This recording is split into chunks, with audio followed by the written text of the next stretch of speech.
Morning. আপনি বলুন। আমি উঠে গেছি। বলো। বলো, আজ আমি আমার দিদির কাছে ঘুমিয়েছিলাম, তারপরে আমি উঠে গেছি। যাও, বলো গুড মর্নিং। Good morning.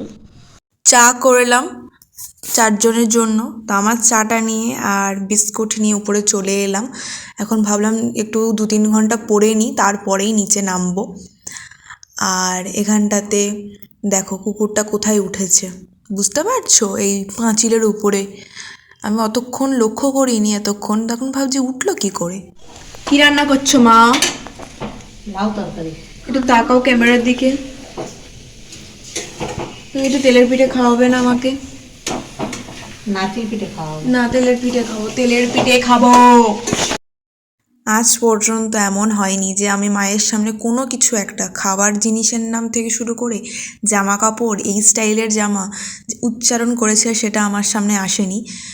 মা এনি হাউ সেটা আমাকে করে খাওয়াবে বা এনে দেবে আমার সামনে, আমি জানি। তো এখানটায় বাবা মার্কেট থেকে চলে এসছে, গুড নুন। আর আমি ভাবলাম ওগুলো বোধহয় আম, তারপর দেখলাম না, গন্ধরাজ লেবু। আর বেশি যখন সবজিপত্র কেনে বাবা, তো একটা ব্যাগ নিয়ে যায়, জলের ব্যাগ, তো বেশি সবজি কী করে আনে, ওই রকম বস্তায় বেঁধে আনে। তোমাদেরকে আজ দেখালাম। তো চলো কী কী রান্না হয়েছে আজকে দুপুরে দেখে নিই। এটা হচ্ছে ফুলকপি আলু দিয়ে মাছের ঝোল, এটা একটা তেতো হয়েছে বেগুন আলু দিয়ে, আর উচ্ছে ভাজা, আর এটা হচ্ছে বাঁধাকপি তরকারি। তো আমরা খাওয়া দাওয়া করলাম, এদের খেতে দেবো না তা তো হয় না, তো এদের একটু খেতে দিলাম। আর সন্ধ্যাবেলা ঘুম থেকে উঠলাম, উঠে পড়তে বসেছি কম্বলের ভিতরেই, আজ আর নিচে নামবো না। আর এখানটায় পিনু কী করছে দেখো, বিছানার ওপর উঠে পাগলামি করছে। ওইটা হচ্ছে আমার কোথাকার একটা এই গলায় জোড়ানো ছিল, তাই নিতে পারছি না। পরের দিন নেক্সট দিন আমার কলেজে for the very last time আমাদের রিটেন পরীক্ষা হবে গ্র্যাজুয়েশনের। তো সেখানটার ফর্ম ফিল আপ ছিল কলেজে, তো সেটা ফর্ম ফিল আপ করতে গেছিলাম। আমি সকালে সকালেই চলে গেছিলাম, আমার একটা বান্ধবীর সাথে দেখা হয়েছিল, তো তার সাথে দেখা হলো, তারপর আমরা একসাথে সোনারপুর স্টেশন পর্যন্ত এলাম, আর তারপরে আমি একটু চলে এলাম কলেজ স্ট্রিট। দেখেই বুঝতে পারছো খুব ভিড় ছিল বলে আমি প্রথম দিকে ভিডিও করতে পারিনি, বাট এখানটা একটু ভিডিও করলাম। আমার জিনিসপত্র কেনা হয়ে গিয়েছে, 3 কিলো মতন খাতা কিনেছি, আর পিনুর একটা বইয়ের খোঁজ করছিলাম, বাট বইটা পাইনি। আর এখানটা একটুখানি খাবার খেতে খেতে খুব খিদে পেয়েছিল, জানো সকালবেলা খেয়ে বেরিয়েছিলাম, তো খাবার কিনে পিনুর জন্য 1 প্যাকেট কিনেছি, আমার জন্য 1 প্যাকেট কিনে খেতে খেতে এই যে বাড়ির দিকে চললাম। আর এখানে বাড়িতে পৌঁছেও গেছি।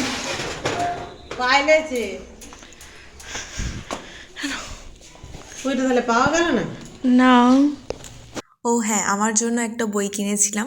মানে রাস্তার ধারে, তোমরা যারা কলেজ স্ট্রিট গেছো দেখো যে রাস্তার ধারে যে পুরনো বইগুলো পাওয়া যায় না, তো আমি একটা বই খুঁজছিলাম, মহাত্মা গান্ধীর একটা বই খুঁজছিলাম, গান্ধীজির বলো বা আম্বেদকরের, তো ওগুলো তো পেলাম না। আর অনলাইনে কিনতে গেলে বা এমনি কিনতে গেলে অনেক প্রাইস পড়ে যাবে, 300, 250, 300 করে। তো ওই জন্য একটা পুরনো বই আমি কিনে নিলাম। আমার কাছে বইটা পুরনো কিনা নতুন সেটা ইম্পর্টেন্ট না, ইম্পর্টেন্ট আমি ওখান থেকে কী শিখলাম, কী পড়লাম, কী বুঝলাম, কি অ্যাপ্লাই করতে পারলাম আমার লাইফে। তো এটা নিয়ে আমাকে যদি কেউ জাজ করে, আমার তাতে কিছু যায় আসে না। করোনার পর থেকে পিনু যখন হাই স্কুলে যাওয়া শুরু করলো, তখন থেকে শুরু করে পিনু বইয়ে মোলারটা করে ঠিক কথা, বাট নেম প্লেট বা এমনি স্টিকার লাগানো আমরা যেটা ছোটোবেলায় করতাম সেটা আর করে না। তো আমরা ওকে কিনে দিই না, ওই জিনিসটা চলে গেছে, বাট আমাদের তো ম্যান্ডেটারি ছিল মোলাট কেনার সাথে সাথে এইগুলো সুন্দর দেখে দেখে 3-4 রকমের কেনা। তো ভাবলাম চলো আজকে ওর জন্য একটা নিয়ে যাই, ও খুব খুশি হবে। তো খাওয়া দাওয়া করে আমি কিছুক্ষণ শুয়েছিলাম, বোন পড়তে চলে গেল, আর তারপরে একটু আগে আমি নিচে গিয়ে এই যে লেবু নিয়ে এলাম, ছিল যদিও টক হবে। আর একটা মজাদার জিনিস তোমাদের সাথে শেয়ার করি। আজকাল কি হচ্ছে যে আমি তো দুপুরবেলা করে ঘুমাই, বাড়িতে থাকলে, আজকের ঘুমাইনি, সেটা এক্সেপশন। এবারে আমি দুপুরবেলা ঘুম থেকে উঠি বিকেলবেলা 5টা নাগাদ, ধরো 5টা, 5:30 বেজে যায় মানে আমার ঘুম ভাঙতে ভাঙতে। এবারে আমি ধরো ডিনার করলাম 8টা, 8:30টার মধ্যেই ডিনারটা আমি করে নিই। তো 8:30 বড় জোর আমি ডিনার করলাম, আমার সঙ্গে সঙ্গে ঘুম পেয়ে যায়। আগে কি হতো, দুপুরবেলা পেটে ভাত পড়লেই আমার ঘুম চলে আসতো, এখন তো সেটা তো ঘুমাই। তার সাথে সাথে এবার রাতের বেলা আমি ভাত খাই, রুটি খাই, মুড়ি খাই, যা ঘোড়ার ডিম মাথা খাই না কেন, আমার সঙ্গে সঙ্গে চোখ দুটো ভারী হয়ে যায়। তো আমি এবার থেকে বলেছি মাকে যে এবার আমি রাত 12টাতেই খাবো। আমি ভাত খাই, রুটি খাই, ঘোড়ার ডিম, ছাতু, যা ইচ্ছা খাই না কেন আমি রাত 12টাতেই খাবো। নাহলে আমার পড়াশোনা হচ্ছে না ভাই, আমার 1 মাসও বাকি নেই পরীক্ষার, আর একটা কোশ্চেন তো আমার মুখস্থ নয়, উল্টো আমার সন্ধ্যা 8টার সময় ঘুম পেয়ে যাচ্ছে। যাই হোক, এই লেবুটা এখন খাই, খেয়ে দিয়ে পড়তে বসি, বোন আসে, তারপর তোমাদের সাথে দেখা হচ্ছে। তো পড়তে বসার আগে এখানে আমি একটু টাকার হিসাব করতে বসেছিলাম যে বাবাকে টাকাপত্র ফিরিয়ে দিয়ে আমার কাছে কত টাকা রইলো। আর তারপরে দেখি মানে যা বাবা আমাকে টাকা দিয়েছিল সেই টাকা ফিরিয়ে দেওয়ার সময় মানে আমি দিইনি, বোনের হাত দিয়ে পাঠিয়েছিলাম, বোন একটা 100 টাকার নোট আমার কাছে রেখে দিয়েছিল। এগুলো হচ্ছে মায়েদের হয় না একটা, যে তোর কাছে রেখে দে, কিছু হবে না, তোর দরকার লাগতে পারে। তো সেই রকমই ওটা বোন করেছিল, মানে আমার মায়ের পুরো নিদর্শন বলতে পারো আমার বোন, প্রতিচ্ছবি। তারপর এখানে বোন একটা গান গাইছে, তোমরাও শোনো, আর গানটা শুনে আজকে ভিডিওটা শেষ করছি। যদি তোমাদের কিছু ভালো লেগে থাকে তো অবশ্যই ভিডিওটাকে একটা লাইক, কমেন্ট, শেয়ার করে দিও, চ্যানেলটাকে সাবস্ক্রাইব করে দিও। দেখা হচ্ছে পরের ভিডিওতে, টাটা। বাট যাওয়ার আগে গানটা কিন্তু শুনে যেও।